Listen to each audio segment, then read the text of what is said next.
Bonjour à tous et bon retour sur ma chaîne. Alors aujourd'hui je vais répondre à une question que j'ai reçue par message. Je vous la traduis depuis l'anglais.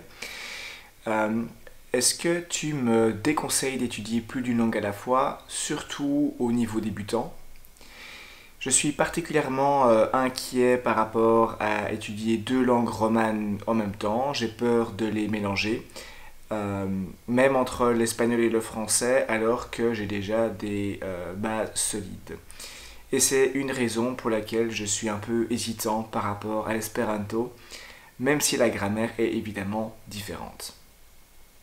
Alors, ça c'est une question que je pense que c'est l'une des questions les plus posées par rapport à l'apprentissage des langues, et je pense en avoir déjà répondu, mais on va refaire une petite vidéo. Donc, apprendre deux langues en même temps, est-ce que c'est recommandé ou non? Alors, il y a plusieurs écoles, plusieurs points de vue, ça dépend beaucoup de la personne. Alors il y a des gens qui aiment apprendre plusieurs langues en même temps et qui vont apprendre efficacement.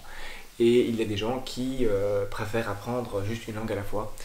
Euh, Moi personnellement, et de nouveau ce n'est qu'un un avis personnel, j'étudie plus efficacement une seule langue à la fois parce que ça me permet de m'immerger dans cette langue, de l'écouter un maximum, de la mettre en pratique, voilà, d'avoir un max de contact avec cette langue et donc d'apprendre plus vite.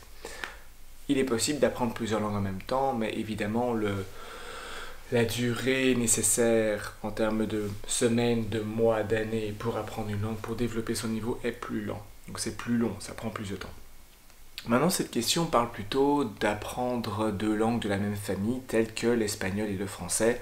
On pourrait souligner d'autres exemples, hein, comme apprendre le mandarin et le japonais, apprendre l'espagnol et le catalan, le russe et l'ukrainien, donc toutes des langues qui ont une certaine parenté. Je pense que si on a un niveau débutant dans les deux langues et que les deux langues sont de la même famille, je ne conseillerais vraiment pas d'étudier ces deux langues en même temps.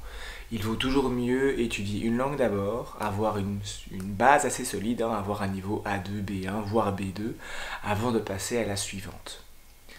Maintenant, si on a déjà une base assez solide dans l'une des deux langues, par exemple on comprend déjà bien le français, on le parle un petit peu, et on veut essayer l'espagnol, on peut le faire. Maintenant, je pense que les interférences sont inévitables à un moment donné ou à un autre. On va toujours avoir des moments où il y aura des caractéristiques des deux langues qu'on va mélanger. Parfois on aura du mal à faire le switch d'une langue à l'autre. Parfois on va employer des mots d'une langue qu'on veut employer dans l'autre langue. Bref, on va avoir des interférences et c'est presque inévitable. Même moi, dans certaines langues que je parle très bien, je vais avoir des interférences. Je vais dire un mot que le natif ne comprendra pas parce que ce sera un mot de l'autre langue, même à des langues au niveau B2, voire C1. Évidemment, plus on avance dans le niveau, plus c'est rare de faire des mix. Évidemment, par exemple, entre le néerlandais que je parle dans le niveau C quelque chose et l'allemand où j'ai un niveau peut-être pas très loin du B2, je fais jamais de mix. Mais parce que le néerlandais, ça fait des années que je suis en contact avec et donc il est vraiment bien solide dans mon cerveau. L'allemand est plus récent, mais de toute façon, je ne les mélange pas. Donc je pense que si on a déjà une base solide dans l'une des deux langues, on peut essayer. Maintenant, je pense qu'on va d'office passer par une étape où on risque d'avoir des interférences, de mélanger un petit peu. Euh, je trouve que c'est pas tellement problématique, mais ça dépendra de chacun. Euh, Si les deux langues sont au niveau débutant, je conseillerais vraiment pas. Moi, j'étudierais pas l'ukrainien et le russe en même temps, par exemple. Parce il faut vraiment attendre que tout soit beaucoup plus clair dans son cerveau afin de pouvoir différencier les deux langues, afin de bien entendre la différence niveau de la prosodie, niveau de la musicalité de la langue. Donc je ne recommanderais pas. Euh, Maintenant, chacun est différent et chacun fait en fonction de son feeling. Apprendre des langues doit rester un plaisir, même si c'est une obligation à l'école ou parfois en fonction de paramètres divers et variés, on doit apprendre une langue, ça c'est moins drôle, mais je pense que ça doit rester un choix. C'est toujours bien de tester et de voir si ça fonctionne et de voir si le rythme de l'apprentissage et le résultat de l'apprentissage convient à nos attentes ou pas.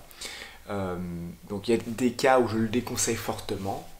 Par exemple, espagnol, italien, les deux au niveau totalement débutant, je ne recommande pas. Par Par contre, si on a un niveau déjà A, niveau B1 on va dire en français et qu'on veut se lancer dans l'espagnol, là c'est moins risqué. Donc voilà, ça dépendra vraiment du cas. C'est toujours intéressant de tester et de voir ensuite si ça convient ou pas. Au pire, on peut arrêter si on remarque qu'il y a trop d'interférences et donc on se dit cette langue-là qui est ma langue plus dominante, je vais la travailler à fond. Donc voilà. J'espère que cette vidéo t'aura peut-être apporté quelque chose. N'hésite pas à mettre un like si tu l'as apprécié, à partager si tu connais quelqu'un à qui cette vidéo pourrait être intéressante. N'hésite pas à mettre un commentaire si tu veux partager ton expérience ou poser une question. Merci à toi d'être resté jusqu'à la fin de la vidéo et on se retrouvera pour une prochaine vidéo très prochainement.